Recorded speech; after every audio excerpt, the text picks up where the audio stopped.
This is a special bonus edition of Judaism Unbound. Dan and Lex on BYU Radio's In Good Faith podcast. In October 2024, Dan and I attended Elevate, a summit for podcasters who host shows in the realm of faith and spirituality to connect and collaborate with one another. The gathering took place at BYU, Brigham Young University in Provo, Utah, and was hosted by In Good Faith, a podcast produced by BYU Radio. After an amazing few days at the summit, In Good Faith invited Dan and I to be guests on their podcast to speak a bit about Judaism Unbound, but also for the two of us to reflect on our own relationships to religion and spirituality. The episode was recently released on their feed, and we're excited to release it on ours as well as a bonus episode. You can subscribe to In Good Faith on Apple Podcasts, Spotify, or anywhere else that podcasts are found.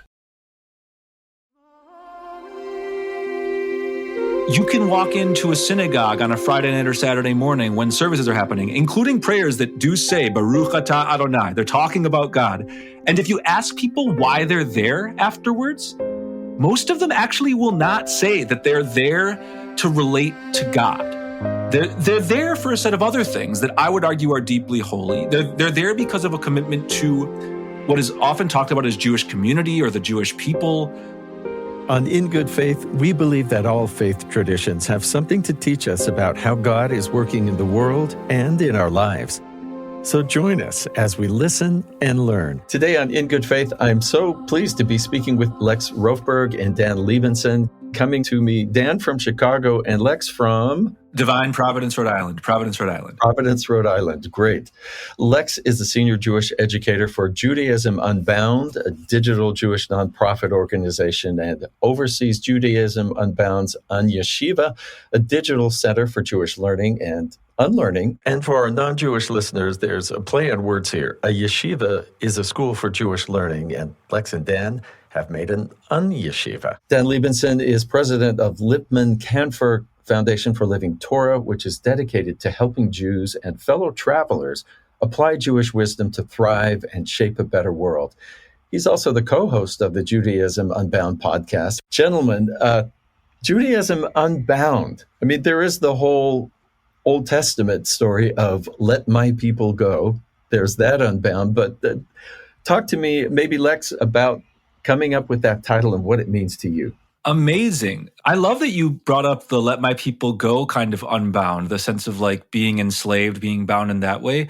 Often when we talk about the word and people flash to the Bible, flash to the Torah, the first thing that comes to mind is Isaac, like the binding of Isaac, unbound, and he gets unbound at the end of the story, thank goodness. But that's a connection that's less common that we also hold very dear.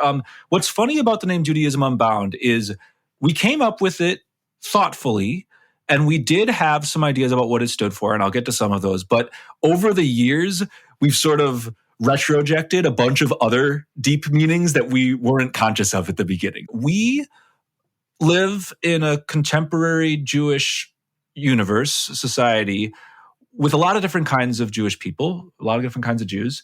And there's a disconnect between what people talk about as quote unquote Judaism, as like official Judaism, and what most Jews actually do, and what most Jews actually believe and think and practice. And we spend a lot of time trying to convince Jews who might call themselves, not really Jewish or bad Jews. I don't really go to synagogue. I don't really do all the stuff. I don't believe all the stuff. Like, no, you're actually doing great. You're actually absolutely living Jewish lives. And the reason we use the framework of Unbound is that we want people to feel an increased sense of permission, an increased sense of freedom to define Judaism in the ways that fit their lives. Like, I actually was having a conversation not too long ago with somebody who's very focused on Jewish grandparents and how could they sort of influence their grandchildren to be more connected to being Jewish. And I said to this person, I think the best way to do that is to help the grandparents start to love Judaism and not just feel a sentimental attachment and just not to feel guilt about not having passed it on, to help the grandparents see that it's an amazing thing, which they don't yet know. These are just people who have ended up feeling guilty that they didn't raise their families connected enough. And I said, if I think that if these grandparents truly loved Judaism, their grandchildren would love Judaism as well. So there are a lot of people whose Jewish life is very rich and deep and might not take the form of participating in classic kinds of Jewish mainstream institutions like synagogues or Jewish community centers, Jewish federations, different kinds of gathering spaces. And they still really do care about being Jewish, and the flow of the holidays matters to them. Maybe there are some holidays they care more about than others. Maybe there are stories that they connect to Jewishly. Maybe or maybe not. God plays a key role. There's actually a lot of Jews who think of themselves as Jewish atheists, but still think of themselves as Jewish. And we find that they're often drawn to us because we're all about celebrating the myriad different ways that folks can define Judaism, and increasingly how we can create new forms of Judaism. That's another piece of Unbound, is that we're not only bound to the ways things have been. You did a beautiful job describing different kinds of Jewish people, and I think it's so important not to assume that any religious group is a monolith, that the individual practitioners are all different, and we should talk to them without assuming we know all about them and their beliefs. When I take people to Israel, for instance, on tours, halfway through the trip, people are still bending their minds around the idea that not all these Jewish people are religious or practicing. So my job now is to follow up with what you've just explained and taught me, and ask you about the traditions you grew up with as far as faith is concerned. Why don't you start, Dan? You could tell the story that in my family, the family business is Judaism. My grandmother was a Jewish educator for many years, and my dad became a rabbi.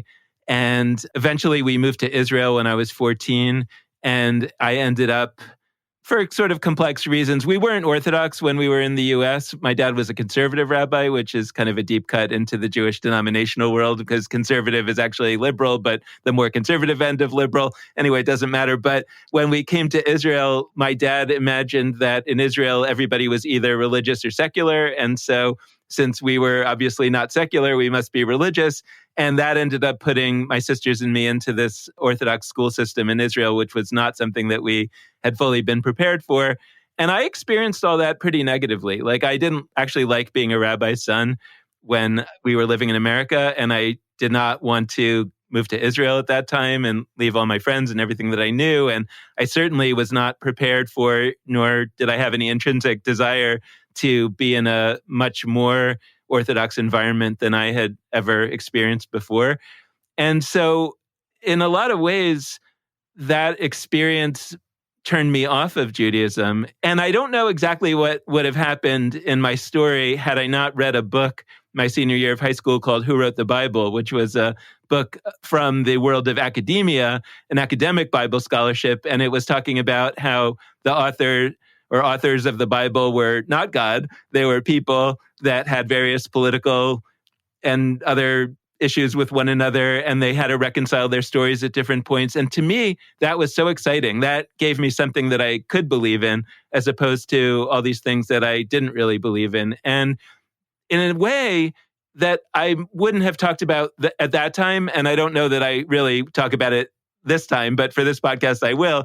That was a new form of faith for me. It felt like something that I could believe in, something that I could build a life around. And because, though, I had this incredible Jewish education from my time as a rabbi's kid and in all these Jewish schools for my whole life, I had a lot of specific Jewish knowledge that I was able to put together in new ways now with a new lens that I had. And that was just the beginning. I mean, that was what kept me in the game. And that's, by the way, what I think sometimes when we're talking to more traditional folks and saying, like, look, I've actually become, I wouldn't say more traditional, but I've become much more open to more traditional Jewish ideas than I ever would have had I not taken that detour into a less religiously focused version of Judaism through reading biblical scholarship, right? And so you can say those books are scary, those books might make people lose their faith, but actually for me, it was the thing that allowed me to begin a journey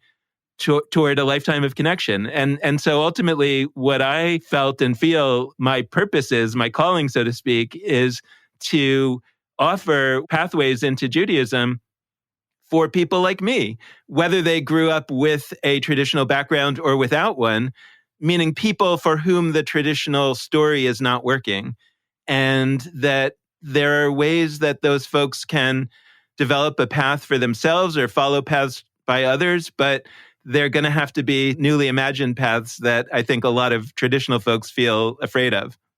Lex, how about you? I got to college and I was like a lot of American Jews in that I really loved being Jewish.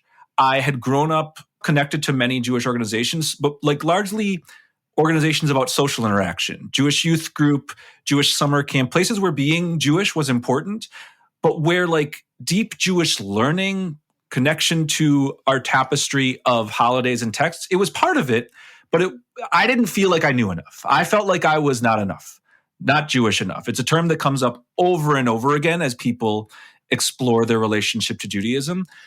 But I actually did have a deep Jewish upbringing. I grew up in Milwaukee, Wisconsin.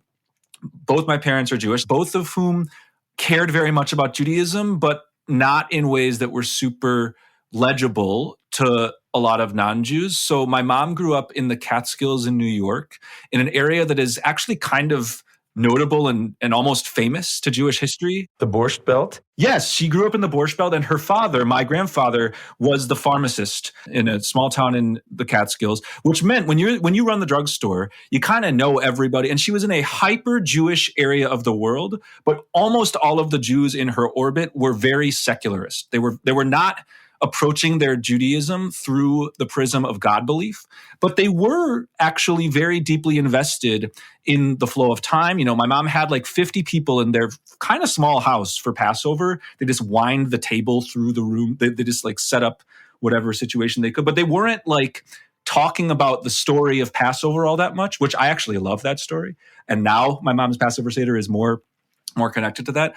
But they had a social relationship to Jews, to Jewishness, even to things like Jewish comedy that were big in that area, Jewish culture, Yiddishism, and it wasn't grounded in like religion so much. And I inherited that. And so I grew up with a lot of Jewish culture. We had posters on my wall of Mel Brooks, of Barbra Streisand. Like I didn't even think much about this. These were like hero figures in my life, like these notable Jews in film and music and TV. My dad has like a reverential relationship to the lineage of Jewish pop culture.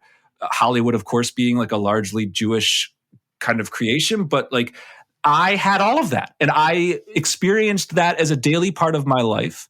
But I couldn't have told you what books were in the Torah. I couldn't have told you who various characters were, what the Talmud was. But I arrived in college wanting to know that. And so I felt like I needed to do that learning. And then once I did, the first step was like, oh, I actually want to unlearn that I was in a problematic space in the first place. I want to help celebrate the Jewishness that I did have, because so many people are taught that that's insufficient in the ways I was. Both of you very interesting journeys, and especially considering your destination, at least at present, where you are on the path. And I'm wondering, as far as Judaism Unbound, I'm guessing maybe you have people who come to it and say, wait, this is far more academic or analytic than, I was here to worship. And others who may come and say, wait, you keep bringing religion into this. What is your balance? Do you seek for something, or is it just you are yourselves and whatever comes out is what the podcast is? First off, I think fewer people than you'd expect come to a podcast called Judaism Unbound expecting something that they might describe with the word worship. Honestly, I very rarely hear the word worship in Jewish spaces. And even the word faith, I think the word faith is productive and rich. I also don't hear it very much in Jewish spaces because, and that's not to say there isn't theology that's Jewish. There isn't thousands of years of discussions of what God is, who God is, how we relate to God, how we don't.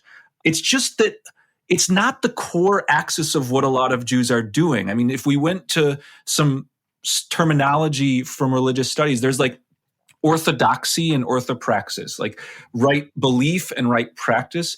And Judaism historically and today has much more grounded itself in what one does, what one eats, what one says, what one does when they wake up, what one does when they go to bed, than what one thinks as they're doing those things. So The idea of worship or of how you think about God, I actually kind of wish it was more what some Jews wanted to do. I think that's a fascinating set of things to delve into, but that's not what a lot of people come to. Well, that really is an important point. You talk about right belief and right action or practice. And in different religious organizations or traditions, one or the other of those can be more important.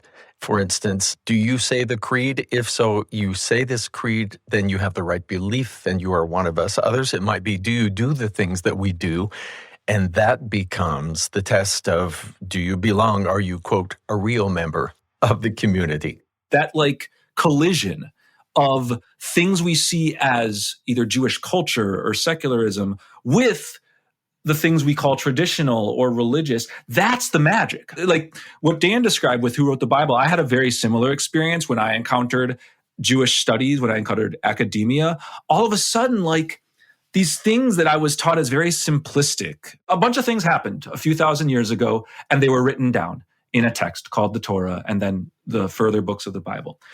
I actually find that less interesting and less compelling than, wow, a set of people, different people with different ideas, consciously created literature that could engage a society, that could open up debates about how we should be as human beings, that could ask big questions about what we want to be in the world and what we want to do. That's more exciting. I more want to be a part of a group of people that is heir to that tradition than I want to be part of a group of people that lived a bunch of events and wrote them down.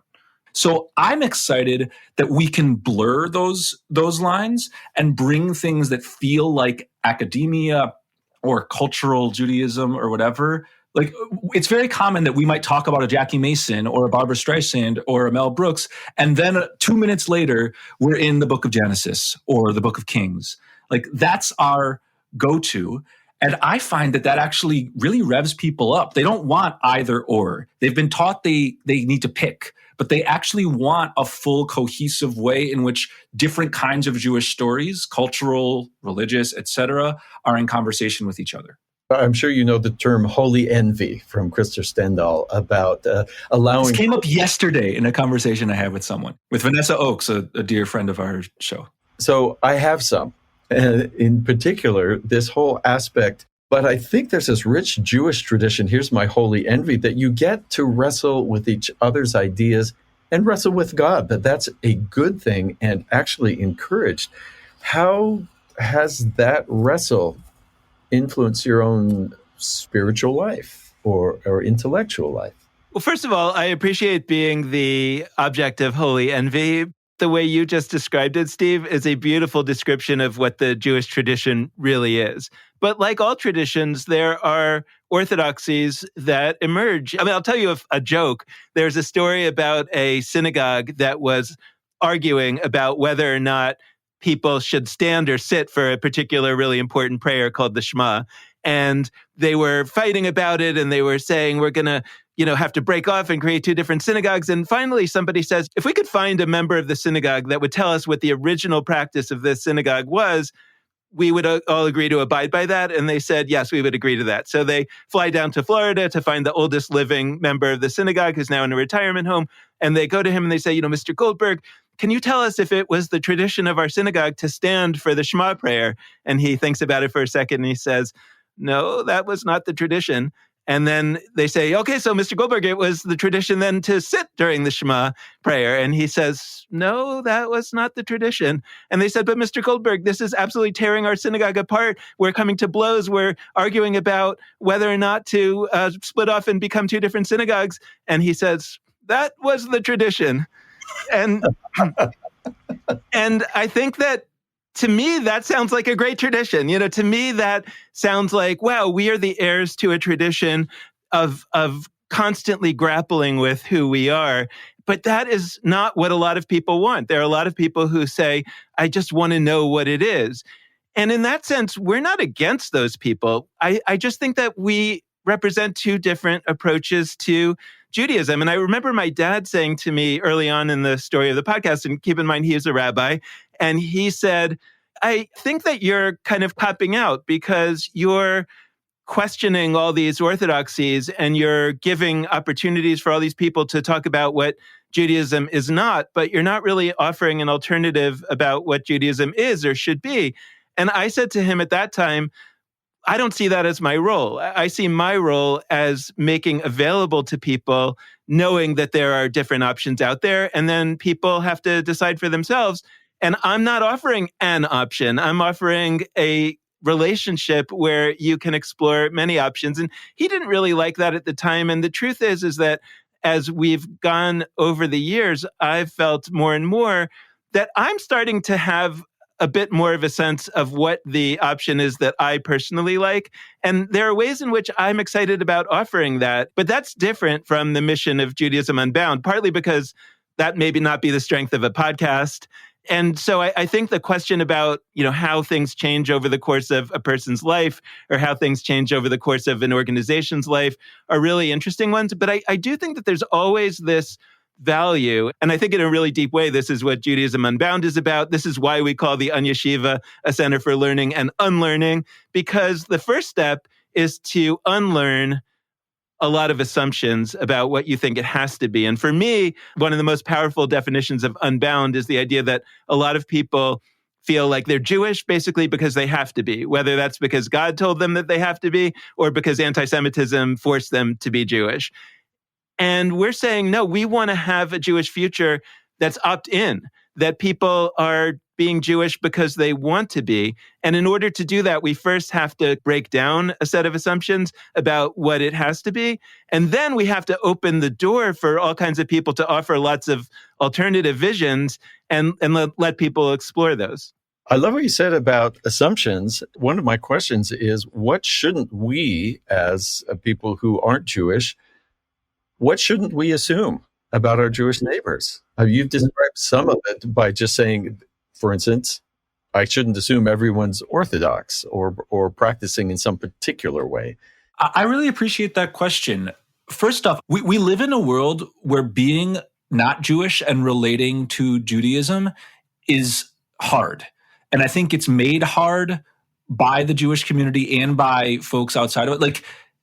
People are very nervous. Am I going to say the wrong thing about Israel? Am I going to say the wrong thing about Orthodox Jews? Am I going to cross a boundary?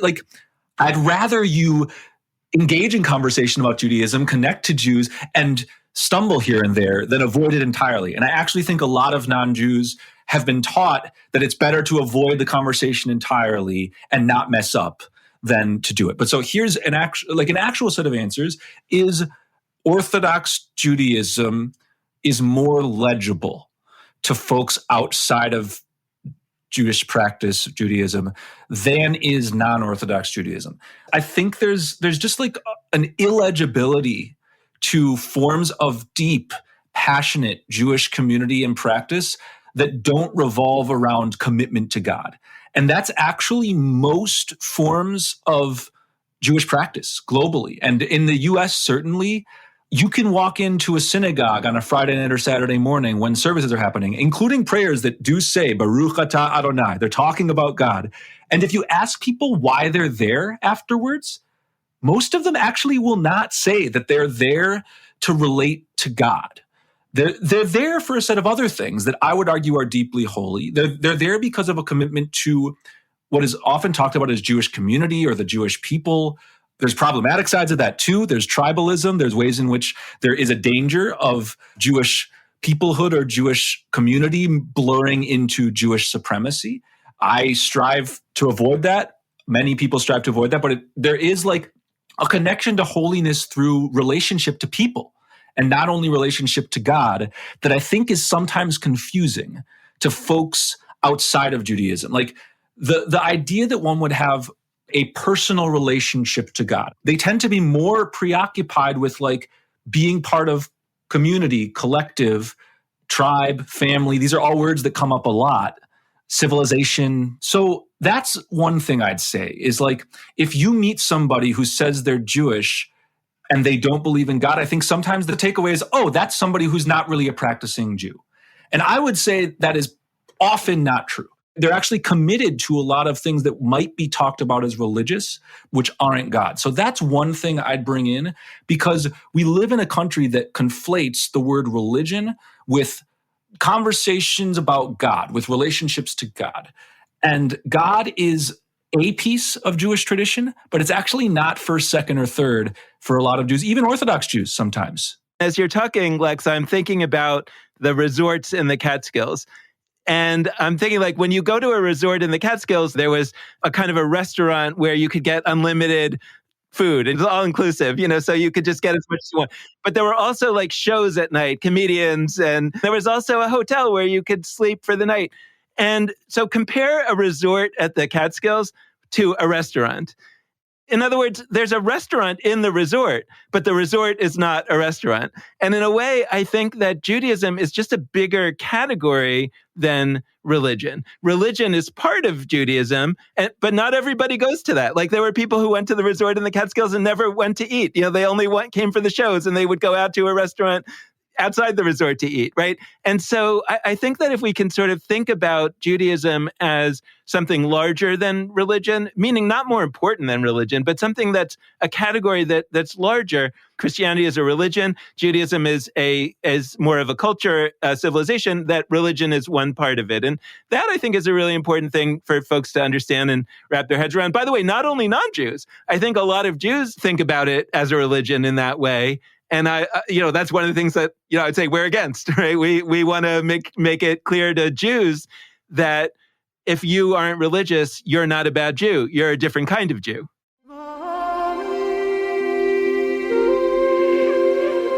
This episode was produced by Heather Bigley. Our production team also includes Aaliyah Ebert, Katarina Martinic, Soraya Pearson, and James Sturdivant.